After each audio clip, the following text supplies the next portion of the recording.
Hi, to Mr. Burgess Hanson, Interim City Manager, Mayor Nolan, Vice Mayor Miller, Commissioners Portier, Popelski, and Gantz.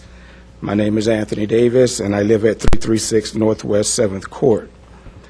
I'm here tonight to present a serious concern about your decision to stop processing invoices for the Burn Jag grant for the Church of Brotherly Love King's Table Corporation, doing business as Brotherly Love Social Service. I was notified at approximately 4:30 p.m. yesterday, May 3rd, 2010, by Mr. Jerry Ferguson that he and his department had been given a directive from the city manager's office to cease the processing of invoices for our agency. Perhaps not all things were considered when this decision was made, and so I would like to present my side of the equation as it relates to the city deciding to not fulfill its obligation of Resolution 2009-254, which provides for you to be our fiscal agent, and the Memorandum of Understanding dated October 6, 2009, of which I have a copy of both for your review. You agreed. The MOU was with Brotherly Love Social Service, but also the MOU, included in the MOU was the American Recovery and Reinvesting Funding, aka the Stimulus Funding Act. You agreed to preside as the fiscal agent for 1 full year. However, there is a clause in Section 4 of the MOU that allows for either party to withdraw. The withdrawal requires a 30-day notification, which is what I am here to request from you at this time. I am requesting that during this 30-day notification that all current invoices ending April 30th, 2010 be paid in full, and during this 30-day notification, we will seek another unit of government to complete this fiscal year. If you choose not to grant the 30-day notification, here are some of the resulting problems. Nearly 400 youth will no longer receive our mentoring and prevention services. 4 public schools, including Deerfield Middle, Deerfield High, Park Ridge Elementary, and Cypress Run Education, will be without our partnership in helping to prevent violence and substance abuse among their students. There will be 10 employees and their families to be affected. 9 of those families are Deerfield residents. There will be 4 other agencies which we hire to perform the services will also lose valuable experience in learning how to manage grant funds. 3 of these agencies are Deerfield-based nonprofits.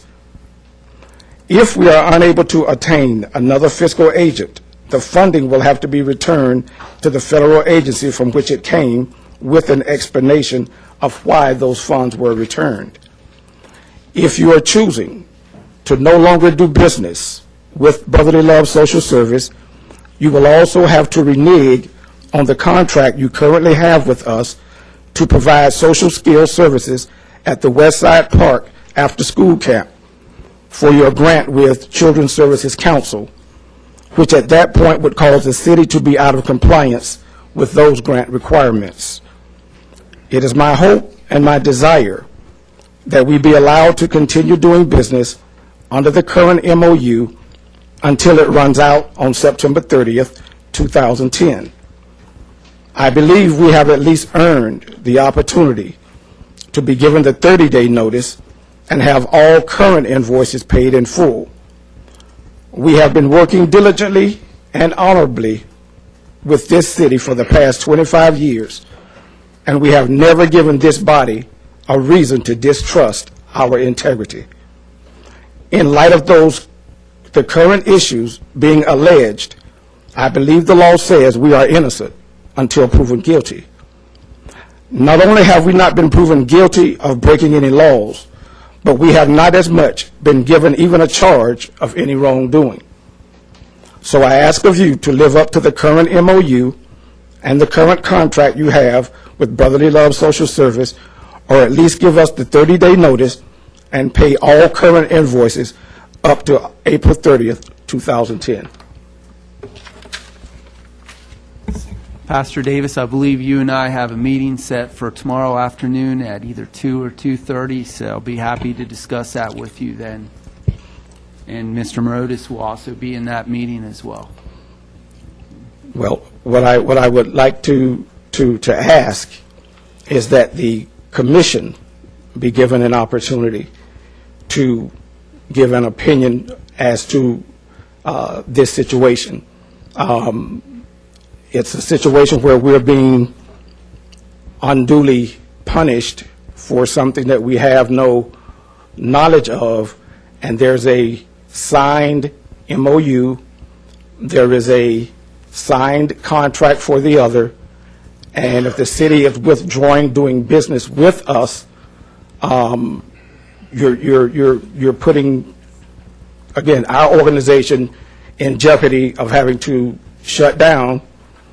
And I would like to get a reply from the full commission tonight, if that's possible, as to why this is being done. It's not directing at me, so. Yeah, with the city manager willing to meet with you tomorrow evening at 2:30, Pastor Davis. Yes. It's been brought to our attention. The city attorney is not going to allow me to speak to him before that. No, I'm saying, what does the burn grant have to do with? No, that ain't the right question. I don't want to ask that. Yeah, I think what I would do is allow the city manager To meet. Let the city manager meet. I thought maybe you had something to do with the Kessler report. Well, I'm not even sure if I'm allowed to even address you guys with that, but I mean, I thought. Grant is a far different crime. And the money comes from the federal government as a grant that you applied for and received. Yes. And all those students that receive the care, the people that you got to lay off, all of that has to be taken into consideration. Give the city manager a chance to work with you. And if I'm not satisfied with what the city manager, Now you have to wait till the next commission meeting. We can't do anything. We wouldn't be able to do anything. Not tomorrow, unless they call an emergency meeting. well, that's why I was hoping that something could be said tonight. If I, find myself in that position tomorrow, and he makes a decision. You can't preconceive what the manager's going to do. Well, he's the one that gave the directive to Yes, I start gave with. the directive based on an audit, and if Kessler would have been at the point before you had come before the city commission, again, if I don't want to get into a public debate about this, but I probably would not have recommended that we be the physical agent for your organization at this point. And yes, you do have the process of being innocent until proven guilty. However, the audit made certain allegations or found information where we do have to take that into consideration, and I am taking it into consideration.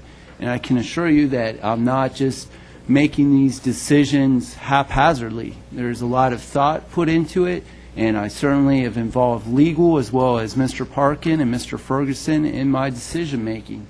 So this isn't anything about punishment or saying you're guilty or anyone else is guilty. It's about doing what's right for the taxpayers of Deerfield Beach, but also the taxpayers of the U.S., because it is federal funding that comes through our program offices. So I'm not trying to punish anyone here, but I do have an obligation to this city commission as well as the taxpayers to make sure any funding that we approve or even filter through any of our departments is being correctly applied by the law. And I'm not making any allegations against you, Pastor Davis. I'm just telling you the facts that I'm looking at from the city manager's perspective. And again, I will discuss this with you tomorrow. Okay, so in my meeting with you tomorrow, I can bring my evidence that rebuttals the Kessler Related report. to the burn, but I'm not going to get into the Kessler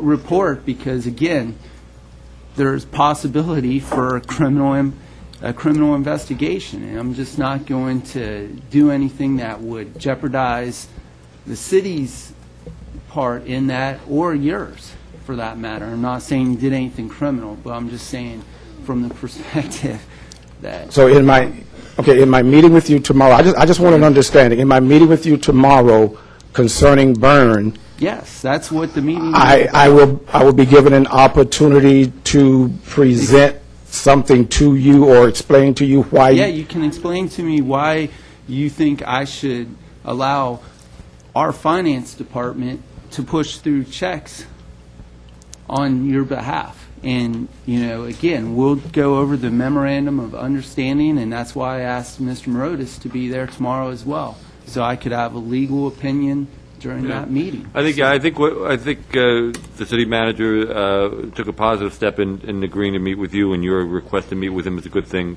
Pastor.